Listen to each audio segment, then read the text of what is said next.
The struggle for global supremacy between the U.S. and China has reached new heights during Trump's second term, and nowhere is this more evident than in the race to lead the world in AI. While Silicon Valley remains dominant, last month the Chinese startup Moonshot released an AI model that rivals those from Anthropic and OpenAI.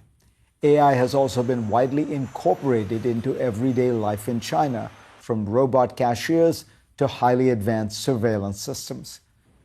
So how has China managed such feats? I'm joined by Evan Osnos, staff writer at The New Yorker, longtime China watcher who lived there for 8 years.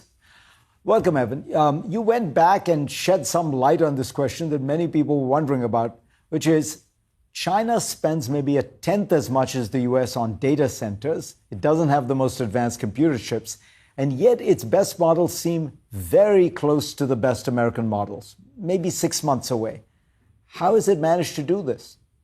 Well, this has caught Americans by surprise a couple of times over the last couple of years. Remember, there was, of course, the DeepSeek moment. This was the first time a Chinese model was demonstrating that kind of capability, and then most recently from a firm called Moonshot. And this is especially striking because they have less capital at their command. There are export controls, of course, on some of the most powerful chips in the world. So, look, they have been accused by American AI makers of what's called distillation, of essentially unfairly copying American products. And at the same time, there is a recognition now across Silicon Valley and in Washington that China has been able to make much faster gains than we had expected. And I think that's partly because of a kind of focus at the leadership level. They have been dedicated to this really for 10 years. And this 10-year period for Reed turns out to be decisive because they have been able to make much faster progress than the United States expected. And, you know, they have, what are the three things you need for AI? You need compute, that is chips, you need energy, and you need human talent. And it seems to me that China has lots of human talent at the very highest levels in computer science.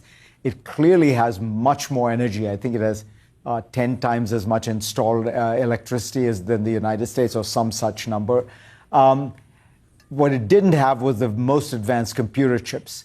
What did they say about how they got around? Is it that they're managing to get it in because they import it via, Southeast Asian countries, or is it that the indigenous chips are good enough to get them a long way? It's a combination of both of those, but it is also a larger strategic shift. In some ways, this is a story that started during the first Trump term.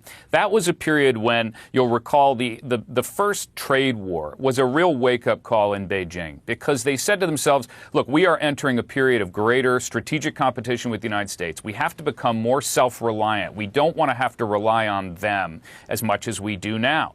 There was, at the moment, there was a kind of memorable contrast where the United States under Donald Trump the first time was setting aside what had been the first federal plan for AI. And at the same time, because it had been conceived under the Obama administration, but at the same time, China was adopting its first federal plan for AI. And 10 years later, we see some of the fruits of that. So look, I think even if you set aside the hype, and China is very good at hype, we have to be clear-eyed about the progress they've made, or we're going to be caught flat-footed. Is it also possible that this whole idea of a race is kind of misconceived because we're going to have AI, they're going to have AI, the whole world is going to use AI for all kinds of things? If people often make the electricity analogy, it seems to me nobody really won the electricity race, even though Thomas Edison did start it and he built a company, General Electric, that did well. But the Soviet Union electrified. What do you think of the idea of this as a race, and do the Chinese think of it as a race?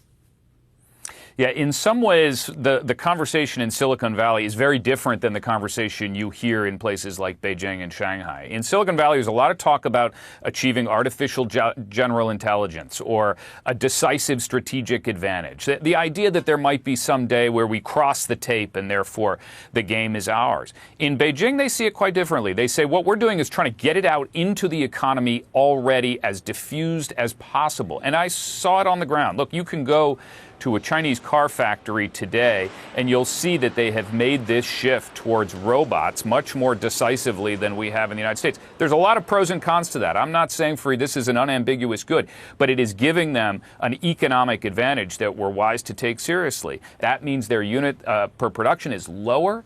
And that means then that they're more competitive around the world. And that in some ways is the ball game, is not just in this US-China race, as you say, but it's in developing countries. It's in Africa and Latin America and many other places to come.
大家好，我是主播林家远。生活压力大、失眠、浅眠是现代人常见的烦恼。太阳星全效克菲尔益生菌现在进一步推出晚安加强版，添加水染伽马、色氨酸、茶氨酸、香蜂草4大天然草本。选择太阳星全效克菲尔益生菌，做好日常保养，身体轻松无负担。